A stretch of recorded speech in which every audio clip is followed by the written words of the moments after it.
Oh gitu ya? Sudah terbukti. Kita baca lah, saya sih seperti Ada yang itu. salah nih. Ini yang tadi artinya kemudian orang puasa Ramadan segitu panjang pun itu efek kesehatannya pun jadi tidak. Istimewa. Apalagi bicara efek iman. Nah, iyalah. Nah, ini memang PR menahan diri nih. PR ya. Iya, kan kalau bicara puasa itu kan bicara menahan diri sebenarnya. Yang ditahan diri ya urusan dunia, ya makan, ya minum, ya suami istri apa. Yang tema makan minum itu Imam Ibnu Qayyim itu punya kalimat bagus. Apa itu? Kalimatnya gini. Kata beliau, al-ghidha itu, makan itu ada 3 derajat, ada 3 tingkatan. Makan itu pakai derajat. Oke. Ulama itu kalau ngomongin gitu. Canggih. Jadi makan itu ada 3 tingkatan. Oke. Ada kata beliau namanya ghidha levelnya al-hajah. Al-hajah. Hajah itu ya lagi perlu, lapar perlu makan. Itu hajah. Oh. Ada jadi levelnya level al-hajah. Ada levelnya level al-kifayah. Kifayah. Itu Kecukupan. kecukupan. Nah, ada level tinggi itu levelnya adalah al-fadilah. Keutamaan. Nah, itu gimana terus? Masih ada terus gimana? Ini berat nih kayaknya. Berat. Iya kan? Iya, seperti hal yang saya bilang ya, saya sering sampaikan di beberapa kajian atau tulisan yang saya katakan, sebenarnya makan itu buat seorang mukmin ya hanyalah sekedar untuk menegakkan tulang-tulang sulbi dan tulang-tulang rusuk mereka untuk bisa beribadah dengan Allah. Selesai. Yang dia butuhkan justru adalah bagaimana makanan itu menguatkan ruhnya, menguatkan imannya, menguatkan jiwanya. Seperti saya bilang beberapa waktu lalu, saya katakan makan seperti ini kan sehat, Masya Allah, ada buah melon, semangka, nanas, makanlah semuanya, kenyang. Apa yang dapat? Kenyang. Tapi apa dapat kepuasan? Dapat kepuasan, bisa makan seperti ini. Tapi pertanyaannya, apakah kepuasan dan rasa bahagia yang dia dapatkan dari makanan sehat ini itu bisa dirasakan orang lain? Jelas tidak. Dok, saya pengen potong sedikit. Ini mumpung dokter sampaikan tentang makan yang menegakkan tulang sulbi kita. Betul. Itu. Kalau pendalaman secara hadisnya ini menarik banget ini. Nanti penjelasan ilmiah kesehatan ini mudah-mudahan manfaat sekali. Kalau penjelasan hadisnya kan, itu hadis kan bunyi gini, riwayat Tirmidzi. Kan riwayat dari sahabat Ma'adi Karibullah itu bunyinya yang satu sudah kita bahas sebelumnya, yaitu ma mala ibnu adama wi'an syarran min batni. Itu satu. Pertama itu bahwa tidak ada bejana yang dipenuhi manusia yang buruk itu melebihi perutnya. Satu. Kemudian setelah itu Nabi SAW mengatakan bahwa bihasbi bni Adam an luqaimat yuqimna sulbahu. Cukuplah bagi anak Adam itu luqaimat. Luqaimat itu kan sebenarnya cuma, kalau lukmah itu kalau umpamanya daging itu sekerat sepotong daging gitu. Kalau apa ya sepotong roti, itu lukmah. Tapi luqaimah itu potongan kecil. Lebih kecil lagi. Iya, luqaimah itu kecil. Jadi bukan potongan besar. Jadi cukuplah beberapa potongan kecil, tapi yuqimna sulbahu, yang bisa menegakkan tulang sulbinya ini. Oh, ada hadisnya. Ya kan?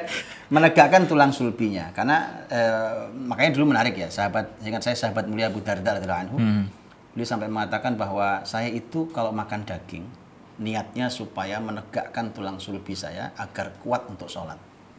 Ya, Masya Allah. Ini masalah niat, dok. Babnya sebenarnya makan daging doang sebenarnya, babnya. Sama kita makan daging juga kan? Mungkin ya.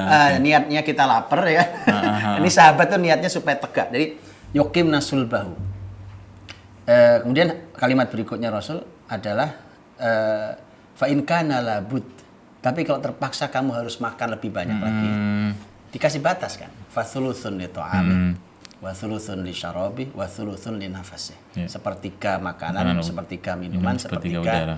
Untuk udara nafas. Itu artinya kalau dipahami teksnya menjadi begini.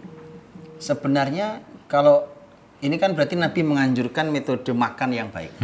Ya, bahwa yang terbaik itu berarti sesungguhnya manusia ini, kalau dari kalimat tadi yang saya pahami itu sesungguhnya manusia ini nggak usah makan aslinya. Aslinya. Karena bunyinya menjadi, pertama ditakut-takuti. Kalau bejana kau penuhi itu perutmu bahaya sekali. Satu. Yang kedua, ya cukuplah. Makan itu cuma luqaimat itu tadi. Potongan-potongan kecil itu makan segitu aja cukup. Kemudian baru kalaupun harus makan lebih banyak, batas maksimal sepertiga. Makan sepertiga, minum sepertiga udara.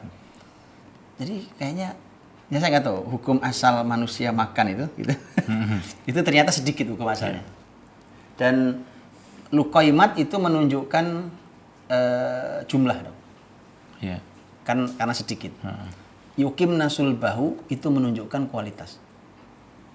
Jadi maksudnya begini, makanmu sedikit saja, tapi kualitas makanan dan minumanmu harus bisa menegakkan tulang sulbi. Nah, Ini nah, yang saya gimana ini sebenarnya pembahasan yang selama ini saya baru tahu itu ada hadisnya. Nah, ya salah. Jadi selama ini Masya Allah saya sampaikan makan gak usah banyak-banyak. Bahkan sebenarnya makan sekali sehari itu udah cukup. Cukup asal berkualitas. Nah, itu. Dan konsepnya gini Ustaz. Supaya kita ini kan saya mencoba memetafor ya supaya lebih gampang dicerna oleh Bapak Ibu sekalian ya. Misalnya gini. Kalau misalkan ini gelas. Maka gelas ini misalkan saya penuhin dengan air putih katakanlah atau air yang paling lezat, paling sehat sampai penuh kayak begini.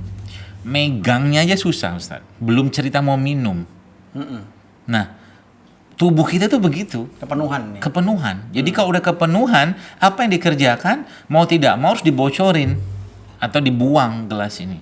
Nah, akhirnya dalam tubuh kita itu kan kayak ada pembuangan sistem ekskresi namanya. Yeah. Dari BAB-nya, dari urinnya segala macam. Atau kalau nggak muntah keringat segala macam gitu kan. Nah makanya jelas kalau seandainya sudah penuh kayak begini nggak bakal bisa dipakai tuh badan. Yang tidak bisa dipakai paling pertama kali apa? Jiwanya, hatinya. Sering saya sampaikan, nggak bakal bisa.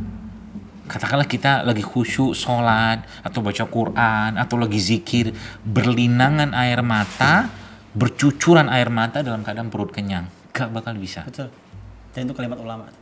Kalimat ulama itu. Ulama juga nanti saya bacakan. Nah, ini ini ulama versi Bekasi. Ya, versi ini. Versi kita. Rempah dan rimpang. Ya. Ulama-ulama gitu. Saya baru tahu itu kalimat ulama. Dan memang saya katakan tidak bakal bisa. Sebab apa? Hati itu, kolbu itu, jiwa itu dia nggak butuh banyak makan. Sedikit saja makanannya. Tapi yang perlu dibesarkan itu, yang dikuatkan tuh ruhnya, jiwanya. Sehingga tidak heran para sahabat zaman dulu tuh mereka tuh, saya membayangkan ya, kalau mungkin ruh atau jiwanya Umar itu dikeluarkan dari raganya, itu besarnya kayak apa, sehingga setan terbirit-birit kan. Kayak membayangkan seperti itu. Jadi membayangkan, kenapa Nabi sampai mengatakan kalau ada 2 lorong, Umar lewat 1 lorong, setan akan seperti itu. Jelas. Karena mereka, coba lihat zuhudnya mereka. Cukup dalam urusan makanan, nggak berlebihan segala macam. Karena ini bagian dari fitnah. Dan zaman sekarang kalau kita lihat, makanan jadi fitnah. Dan penyakit zaman sekarang awal muasalnya akibat fitnah dalam urusan makanan. Yang ditalbiskan atau diperangkapkan oleh syaitan apa? Lidah kita. Itu yang luar biasa. Saya katakan sebenarnya penyakit degeneratif dalam Islam ini harusnya orang Islam tidak boleh ada penyakit degeneratif. Kenapa? Kita punya fase kita punya apa ya?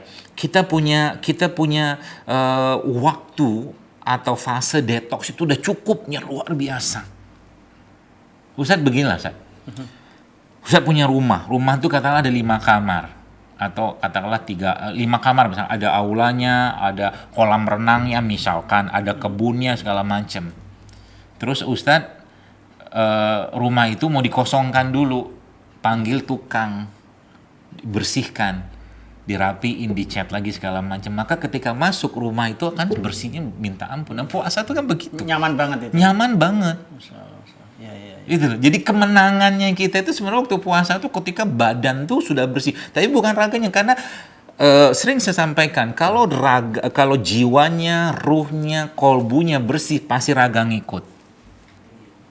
Itu kata kuncinya.